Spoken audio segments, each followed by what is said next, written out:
explain the whole competition. But what we have is there's a red team and a blue team, and each team has 3 other separate robots that are an alliance.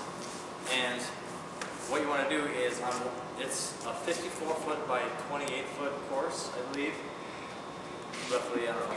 And what we do is we feed these tubes through a hole on one end to the robot, and then it has to go all the way across to the other end of the arena, and it has to lift these balloons up on either 3 of these poles. Scoring pegs. Yes. Yeah. Officially scoring pegs. And this is 1 point, 2 points, and 3 points.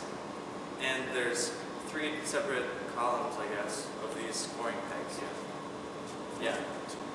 Yeah. And if you get these in the first robotics symbol order, logo, it's like a square, triangle, circle, I don't know. If you get them, you get double points. Anyway,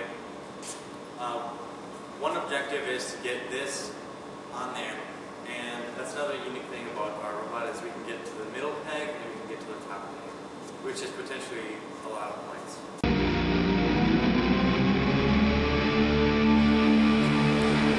Do you need help with that? Good. Okay. That's awesome. This is how we put a mini bod on the deployer. Maybe inappropriate. No, it's not inappropriate. The match is going to be really intense because there's going to be 4 of these robots all going up at once. You get 40 points for first, 30 for second, 20 for third, and 10 for last place. So even just getting one up the pole, Potentially a lot of points. Is a lot of be like points. So that's going to separate the winners. Yep. Basically. So if we can get that deployed all the time, we can get some good points and go pretty far hopefully. I shouldn't have put it in.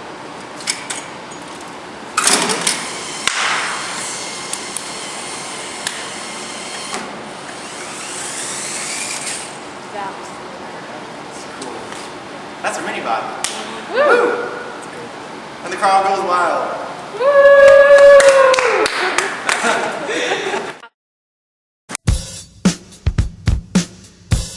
Scissor lift is just our way of elevating ourselves to 9 feet and also dropping it all the way down to like 45 inches. What makes the design unique? What makes the design? Well, it's got the scissor lift. We looked at videos all on YouTube or whatever, and like only 1 or 2 of them actually have a scissor lift. Cool. It's pretty intense. Scissor lift. Pretty self-explanatory, but the way we're powering our scissor lift is 2 window motors that you find in a car, and they are attached to 2 individual screws. And the chain here is just to make sure that they spin in sync. And these screws are mounted to brackets, which is mounted to the motion part of the scissor lift, because as the scissor lift gets higher, it also shrinks in size. And that's the cool thing about a scissor lift, and the reason why we picked it is you get a lot of vertical motion for very little horizontal slide. Exactly. That's one of the nice things about it. One of the problems we had with it, weight. We've had a lot of weight issues. We found online that scissor lifts are actually incredibly hard to make. And look at what we made. Yeah.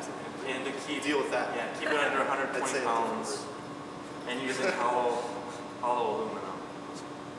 Did pretty well. The bungee cords help a lot. One improvement we made is we made these bottom ones out of thicker aluminum, just because they were bending a lot when we did it before. And the other major upgrade we made was we changed these screws to have a higher pitch. Yep. A finer pitch.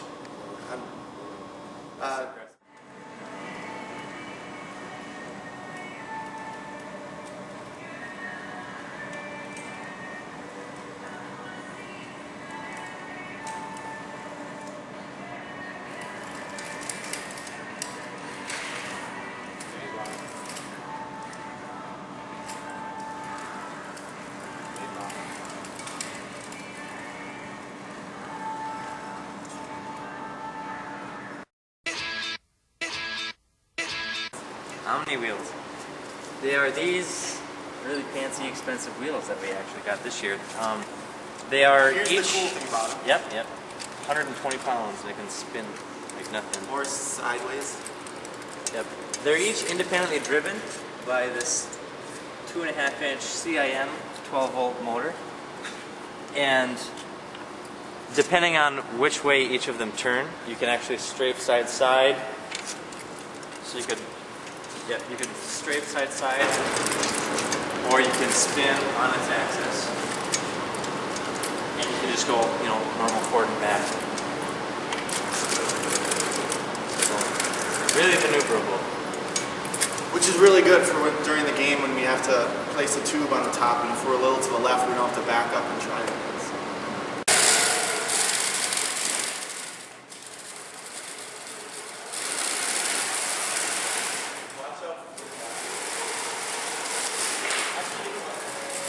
Tell us a funny story. Midland.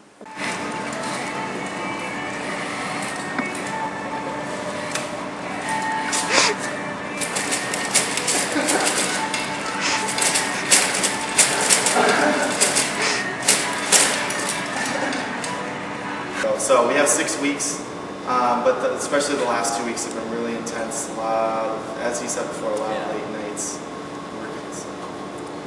But it's worth it. I mean, We've been putting in from anywhere from 8 to 15 hours a day. yeah. So yeah.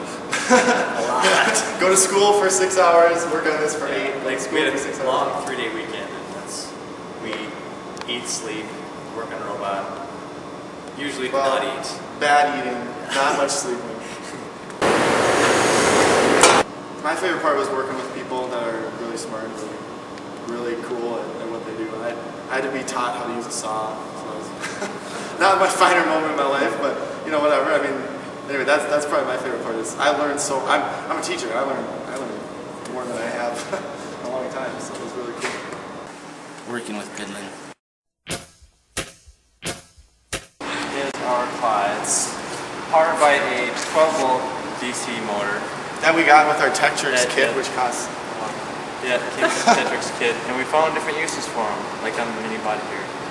And how we have power is, we have power ran through our power distribution, and then it just goes up the reel, and the lift goes up. It can adjust its height, and yeah, pretty simple. We geared it down so that, right? Yeah, we geared it down Yes. so that the claw moves more slowly than the motor. It's like a 1-to-4 mechanical advantage or gear ratio.